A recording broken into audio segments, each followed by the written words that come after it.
दोस्तों नमस्कार। कुंभ राशि वाले मेरे मित्रों, आप सभी का ज्योतिष के इस विशेष और बेहद सौभाग्यशाली कार्यक्रम में बहुत बहुत स्वागत है। हृदय से अभिनंदन है। हम आपको डराना नहीं चाहते हैं, लेकिन यह चेतावनी देते हैं कि जितनी जल्दी हो सके उतनी जल्दी बंद कर दो ये 5 काम। जी हाँ दोस्तों, क्योंकि आपके जीवन में जितनी भी परेशानियां हैं, जितने भी कष्ट हैं, उन परेशानियों में कहीं ना कहीं इन 5 कामों का बहुत बड़ा योगदान है और आप जाने अनजाने इन 5 गलतियों को लगातार दोहराते चले जा रहे हैं, जिसकी वजह से आपके ऊपर किसी भी प्रकार की दैवीय कृपा अपना सकारात्मक प्रभाव नहीं छोड़ पा रही है। जी हाँ दोस्तों, हम आपकी जानकारी के लिए बता दें कि आपके जीवन काल में जो अभी परेशानियां चल रही हैं, उनका सबसे बड़ा कारक ग्रह कौन सा है। हालांकि हम अपने पिछले वीडियोज में भी इस विषय पर बात कर चुके हैं और इसी विषय को हम आगे बढ़ाएंगे, लेकिन इससे पहले हम आपको 5 ऐसी गलतियां बताना चाहेंगे जिन्हें आपको भूल कर भी नहीं दोहराना है, अन्यथा आपके जीवन में कभी कोई सकारात्मक बदलाव आएगा ही नहीं। क्योंकि जाने अनजाने आप स्वयं ही अपने आसपास के वातावरण में नकारात्मकता को भरते जा रहे हैं, या यूं कहें कि आप नकारात्मकता को आकर्षित कर रहे हैं। जी हाँ दोस्तों, इसी के साथ साथ हमारे कुछ व्यूअर्स ने हमसे कुछ प्रश्न पूछे थे, जैसे कि यदि शनिदेव का शिला स्वरूप हमारे आसपास ना हो, यानी कोई मंदिर है जिसमें शनिदेव की मूर्ति लगी है, शिला स्वरूप नहीं है, तब हमें क्या करना चाहिए। और छायादान, जो कि बहुत ही महत्वपूर्ण विषय है, जिसके बारे में हमने अपने पिछले वीडियो में भी आपको बताया था कि आपको कम से कम 11 शनिवार तक छायादान करना है। तो आज के इस वीडियो में हम आपको छायादान के विषय में संपूर्ण ज्ञान प्रदान करेंगे कि कैसे छायादान करना चाहिए और छायादान करने का सही समय दिन में किस वक्त होता है। तो वीडियो को पूरा देखें। आज के इस वीडियो में आपके जीवन से जुड़े हर एक विषय को विस्तार से बताया जाएगा और उससे भी ज़्यादा महत्वपूर्ण कि आपके द्वारा की जाने वाली 5 बहुत ही भयानक गलतियों के बारे में चर्चा की जाएगी। दोस्तों, इंसान का स्वभाव ही कुछ इस प्रकार होता है कि उसे अपने द्वारा किए गए अच्छे कार्य तो तुरंत समझ में आ जाते हैं, लेकिन अपनी गलतियां उसे कभी दिखाई नहीं देती हैं। लेकिन आप यकीन मानिए कि यही गलतियां आपको धीरे धीरे बर्बाद कर रही होती हैं। इसीलिए जिस इंसान को अपने जीवन में बड़े बदलाव लाने हैं, कामयाब होना है, या यूं कहें कि जीवन को सर्वोच्च शिखर पर ले जाना है, उस इंसान का यह मूल स्वभाव बन जाता है कि वह सबसे पहले अपनी गलतियों को ढूंढ ढूंढ कर निकालता है और उन्हें समाप्त करता जाता है।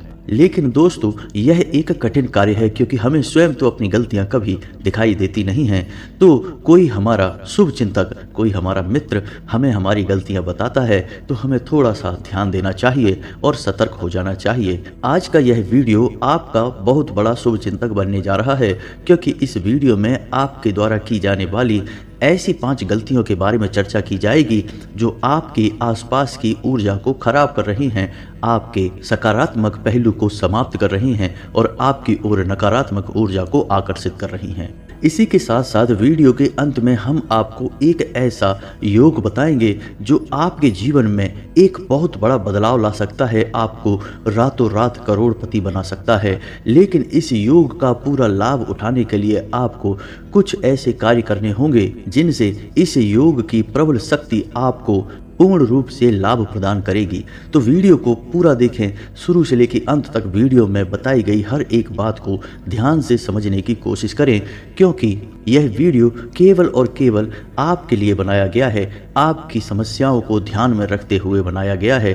दोस्तों, यकीन मानिए कि इस तरह के वीडियो बनाने के लिए बहुत मेहनत लगती है, बहुत सारा अध्ययन करना पड़ता है, तब कहीं जाकर सार रूप में आपको ज्ञान प्रदान करना पड़ता है। इस सब मेहनत के बदले में हम बस आपसे यह चाहते हैं कि आप वीडियो को पूरा देखें और वीडियो में बताई गई बातों को समझकर अपने जीवन में उपयोग करें, जिससे आपके जीवन में खुशहालियां आए। और यदि आपके जीवन में थोड़ा बहुत भी बदलाव आ जाता है तो हम समझेंगे कि हमारी मेहनत सफल हो गई, माँ भद्रकाली के लिए हमारी भक्ति सफल हो गई। जी हाँ दोस्तों, तो चलिए वीडियो की शुरुआत करते हैं, लेकिन उससे पहले आपसे निवेदन है कि कमेंट में पूरे भक्ति भाव के साथ जय माँ भद्रकाली सहायता करो यह अवश्य लिखें। और यदि चैनल पर पहली बार आए हैं तो सब्सक्राइब करना ना भूलें और बेल आइकन को भी अवश्य दबा दें ताकि हम जब भी ज्ञानवर्धक वीडियोज अपलोड करें सीधा नोटिफिकेशन आपको प्राप्त हो जाए। जी हाँ दोस्तों, हम आपको बता दें कि आपकी राशि के जो जातक हैं इन्होंने अपने जीवन में बहुत संघर्ष किया है, बहुत कष्ट सहे हैं, बहुत कुछ सहने के बाद आप इस मुकाम तक पहुंचे हैं। लेकिन सबसे बड़ी विडंबना की बात यह है कि आपके वे अपने जिनके लिए आपने इतने कष्ट सहे, इतना सारा जीवन में तूफान आया, वे ही आपका सम्मान नहीं करते, आपकी भावनाओं की कद्र नहीं करते हैं। लेकिन हम जानते हैं कि मुसीबतों से कैसे लड़ना है, मुसीबतों में कैसे डट कर खड़े रहना है। यह अगर सीखना है तो कोई आपसे सीखे। जी हाँ दोस्तों, और आपने अपने जीवन में जो कष्ट सहे हैं उनमें आपका हित कम और आपके अपने लोगों का हित अधिक था। यानी आपने दूसरों के लिए भी कई बार मुसीबतों को मोल लिया है, कई बार परेशानियों में पड़ गए हैं। लेकिन दोस्तों, हम आपको बता दें कि आपकी एक बहुत बड़ी खूबी यह रही है कि चाहे आपके जीवन में कितनी ही परेशानियां आई हों, कितना ही संघर्ष रहा हो, लेकिन आपने कभी भी गलत का साथ नहीं दिया है। जी हाँ दोस्तों, ना तो आपने कोई अन्याय या अनर्थ अपने जीवन में कभी किया है और ना ही किसी गलत कार्य का साथ दिया है। शायद इसी वजह से ईश्वर आपसे हमेशा प्रसन्न रहते हैं। और हम आपको बता दें कि आपके जीवन में चाहे कितनी ही मुसीबतें आ जाएं, लेकिन अंत बहुत ही सुंदर होता है, यानी अंत में जीत आपकी ही होती है। जी हाँ दोस्तों, तो अब आप ध्यान से सुनिए कि कौन सी हैं वो 5 महाभयानक गलतियां जिन्हें आप जाने अनजाने लगातार दोहराते चले जा रहे हैं, जिसकी वजह से आपके जीवन में परेशानियां आकर्षित हो रही हैं। तो ध्यान से सुनिए। सबसे पहली गलती जो अक्सर हर एक जातक करता ही रहता है, और वो यह है कि आप लोगों के घरों में आपके जो मृत रिश्तेदार हैं उनकी फोटो तो होती ही है, लेकिन कुछ जातक उन फोटो को अपने पूजा घर में भगवान के बगल से रख देते हैं, जो कि बहुत ही गलत है। आपको अपने किसी भी मृत रिश्तेदार की फोटो अपने पूजा घर में नहीं रखनी है और ना ही अपने पूजा घर के ठीक सामने लगानी है। यानी भगवान के सामने भी नहीं लगानी है और भगवान के साथ भी नहीं रखनी है।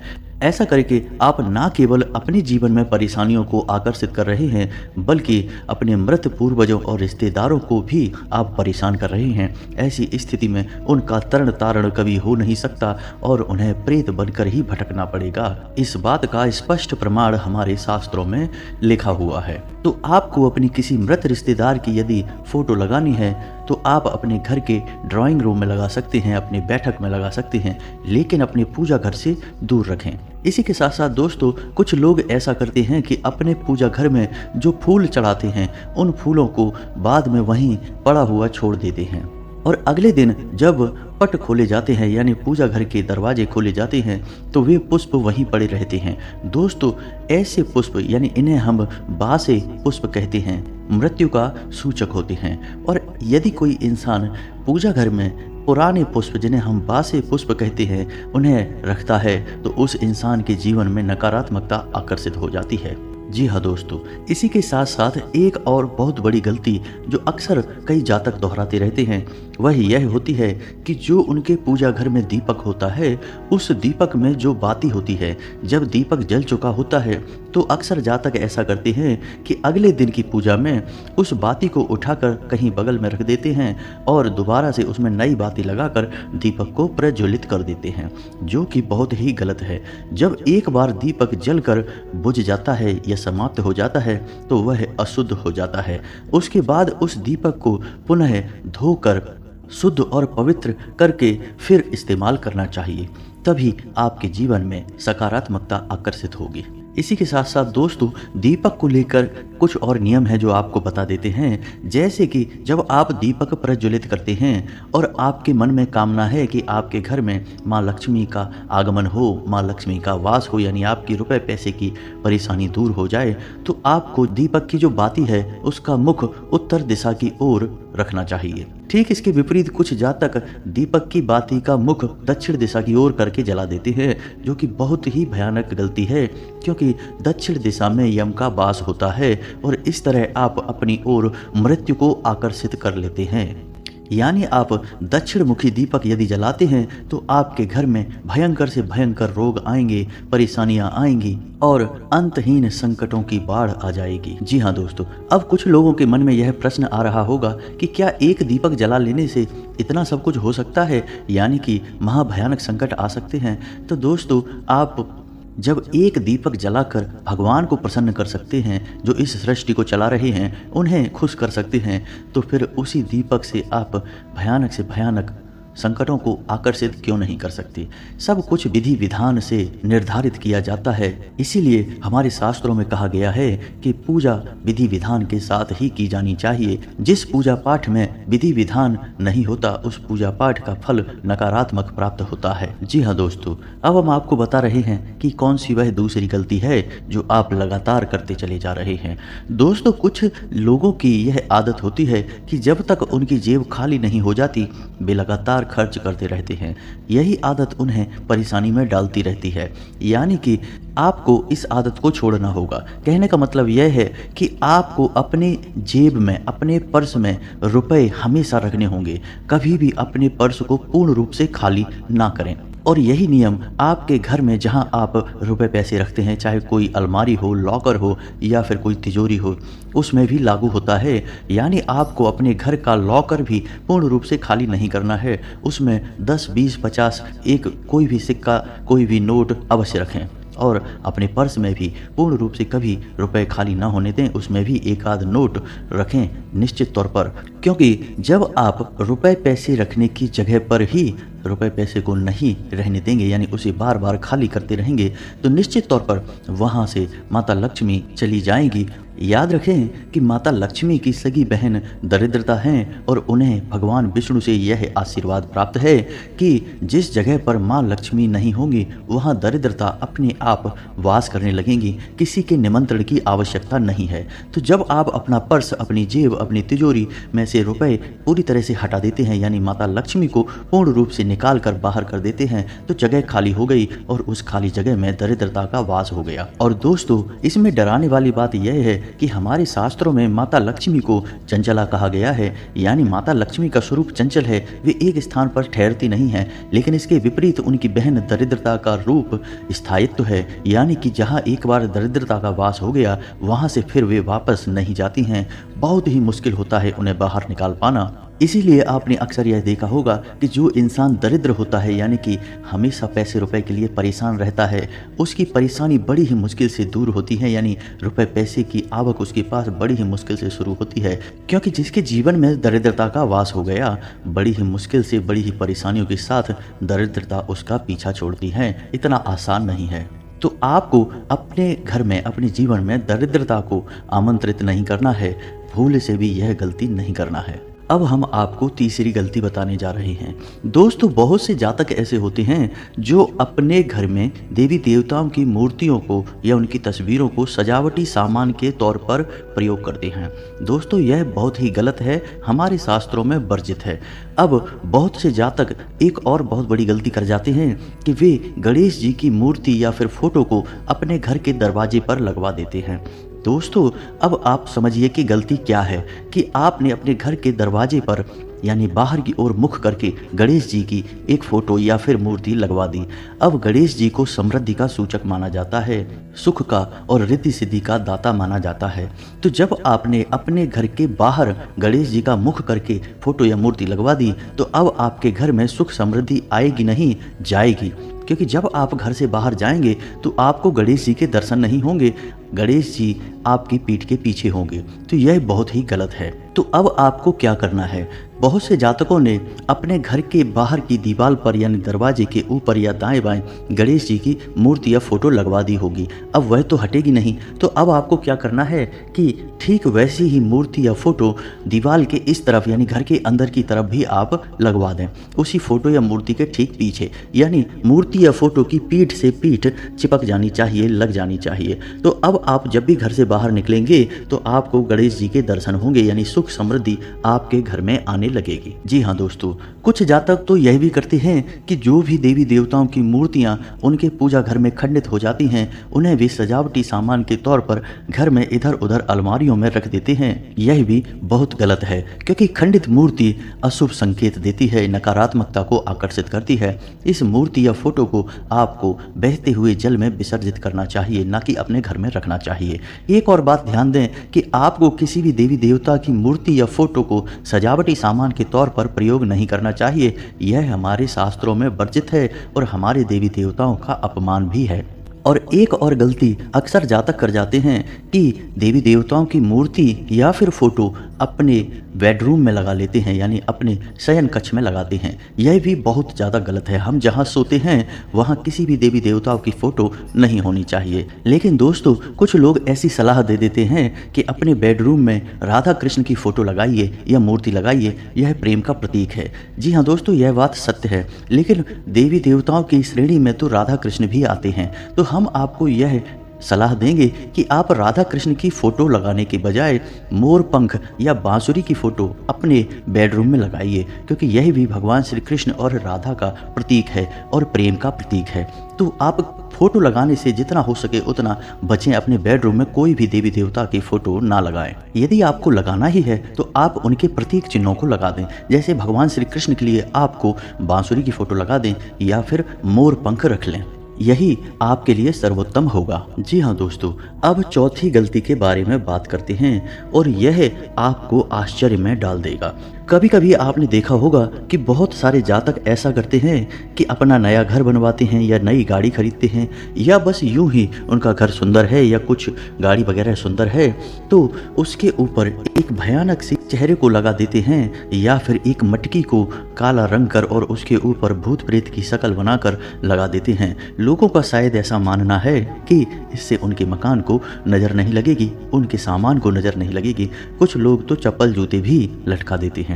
अब आप ध्यान से सुनिए कि गलती क्या है। दोस्तों, आपने अपने घर के दरवाजे के ऊपर ऐसी भयानक मूर्ति फोटो को लगा दिया या प्रतीक को लगा दिया जो कि नकारात्मकता का सूचक है और आपके प्रवेश द्वार के ठीक ऊपर लगा हुआ है। तो अब ऐसे में आपके घर में सकारात्मकता तो आएगी नहीं, किसी भी हालत पे नहीं आएगी, केवल नकारात्मकता ही आपके घर में प्रवेश करेगी। दोस्तों, हमारे धर्मशास्त्रों में इस बात का कहीं कोई प्रमाण नहीं मिलता है कि हमें अपने घर के बाहर नज़र से बचाने वाली इन चीज़ों का प्रयोग करना चाहिए। यह रिवाज, यह प्रचलन पता नहीं कहाँ से शुरू हो गया। अब आप हमारे धर्मशास्त्रों की ओर ध्यान दीजिए। भगवान श्री हरि विष्णु के दरवाजे पर गरुड़ का वास होता है। भगवान श्री राम के दरवाजे पर स्वयं हनुमान जी का वास होता है। भगवान भोलेनाथ के दरवाजे पर नंदी का वास होता है। तो हमारे धर्मशास्त्रों में तो ऐसा कहीं नहीं बताया गया कि आपको इस प्रकार के नकारात्मक नजर बट्टों का इस्तेमाल करना चाहिए। और जब हम ऐसा करते हैं तो हम अक्सर खुद को परेशानियों में डाल लेते हैं। जी हाँ दोस्तों, तो अब आपको यह मन में प्रश्न उठ रहा होगा कि नज़र से बचने के लिए क्या करें। दोस्तों, नज़र से बचने के लिए कई नज़र रक्षा यंत्र बाजार में मिलते हैं, आप उन्हें ले सकते हैं। और यदि आप उन्हें नहीं लेना चाहते हैं तो आप किसी मंदिर में जाइए और मंदिर में जो झंडे लगे रहते हैं, जिसे हम ध्वजा कहते हैं, आप उस ध्वजा को लाकर अपने घर के ऊपर लगा दीजिए। जी हाँ दोस्तों, यदि मंदिर में आपको ध्वजा नहीं मिलती है तो आप लाल रंग की एक ध्वजा खुद बनाइए और उसे मंदिर में अर्पित करिए और दूसरे दिन उस ध्वजा को अपने घर के ऊपर लाकर लगा दीजिए।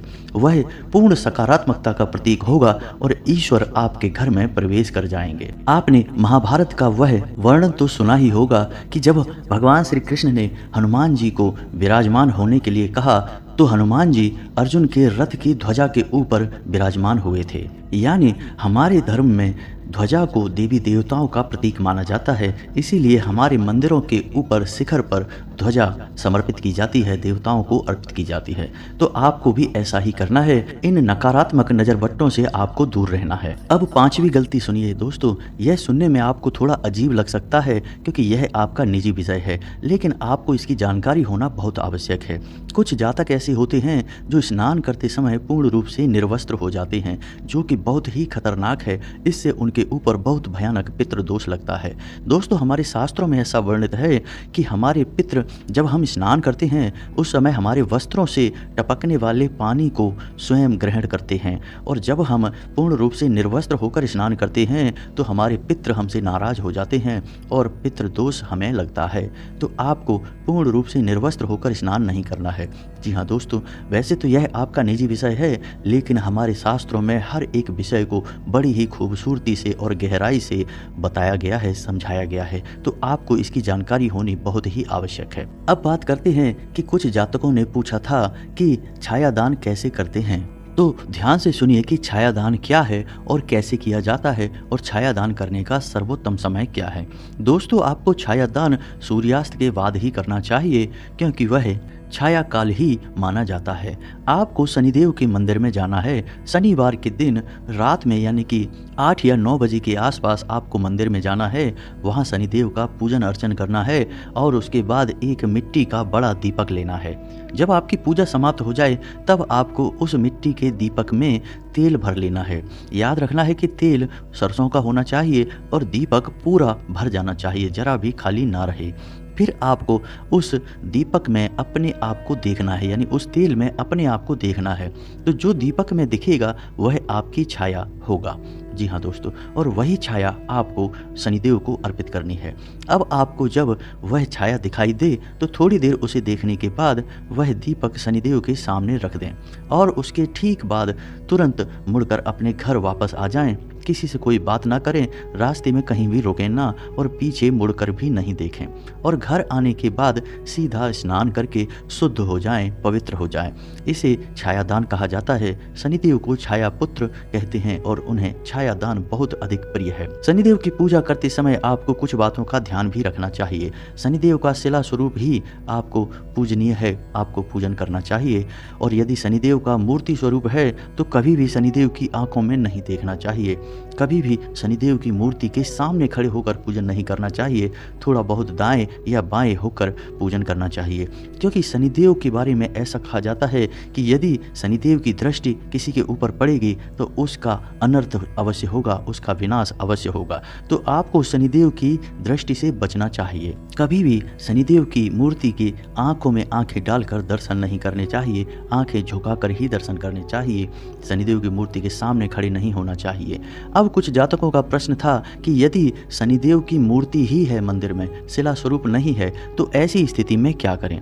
तो दोस्तों, हम आपको बता दें कि ऐसी स्थिति में आपको पीपल के वृक्ष के नीचे जाना चाहिए और उसे ही शनिदेव का प्रतीक मानकर पूजना चाहिए और वहीं आपको दीपक जला देना चाहिए। जी हाँ दोस्तों, हम आपको बता दें कि हमारे शास्त्रों में शनिदेव की मूर्ति का पूजन वर्जित है, क्योंकि मूर्ति के पूजन से कई नकारात्मक परिणाम प्राप्त होते हैं और शनिदेव की दृष्टि आपके ऊपर पड़ती है।